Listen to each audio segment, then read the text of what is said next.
और सूत्रों के हवाले से जो इस वक्त की बड़ी खबर मिल रही है वो भी आप जान लीजिए। नीतीश कुमार के संयोजक का पद ठुकराने के बाद कुछ दलों ने लालू यादव के नाम का प्रस्ताव भी रख दिया। बताया जा रहा है कि इस पर नीतीश कुमार ने प्रतिक्रिया दी है। उन्होंने कहा अगर ऐसा है तो लालू जी को ही संयोजक बना दीजिए। बड़ी खबर, कुछ दल ये भी चाहते हैं कि लालू प्रसाद यादव संयोजक बन जाए। और जब इसके ऊपर नीतीश कुमार से रिएक्शन लेने की, उनके मन के भाव समझने की कोशिश की गई तो वो कह रहे अगर ऐसा है, मतलब दल ऐसा चाहते हैं कि लालू यादव संयोजक बन जाए तो फिर लालू जी को ही संयोजक बना दीजिए। वैसे भी संयोजक बनने से इनकार नीतीश कुमार की तरफ से तो कर ही दिया गया है। अब लालू प्रसाद का नाम सामने आ गया। वैसे भी बिहार में दोनों गठबंधन की सरकार चली रही है, आरजेडी और जेडीयू की, तो ऐसे में इनकार कर नहीं सकते नीतीश कुमार शायद, और इसीलिए उन्होंने कह दिया कि अगर ऐसा है तो फिर लालू जी को ही संयोजक बना दीजिए। अब बड़ी बात यह, एक नाम के ऊपर सहमति आखिर बने कैसे?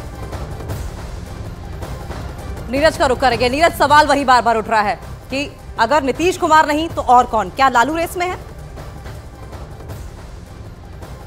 देखिए, एक बात बहुत साफ साफ कह सकते हैं कि बहुत गंभीर तरीके से, जितनी गंभीरता चेयरपर्सन का पद हो या संयोजक का पद हो, उसको लेकर इस बैठक में दिखाई नहीं गई। हालांकि जेडीयू और बहुत सारे दल ये मानते रहे कि एक कन्वेनर का पद होना चाहिए जब से नीतीश कुमार ने सभी दलों को एक साथ जोड़ा, लेकिन आज की बैठक में बहुत गंभीरता नहीं दिखाई गई। और उसका अंदाजा इसी बात से लगाया जा सकता है कि सीट शेयरिंग पे पहले बात हुई, फिर न्याय यात्रा का इन्विटेशन दिया गया, तो कई तरह के प्रस्ताव आए। जो सूत्रों से खबरें आई हैं हमें, उसमें यह भी आया कि लालू यादव का भी प्रस्ताव आया। लेकिन इस तरह के प्रस्ताव आए और गए, लेकिन मूल बात यह थी कि चेयरपर्सन के प्रस्ताव का जब जिक्र आया तब खड़गे के नाम पे सभी सहमत हैं।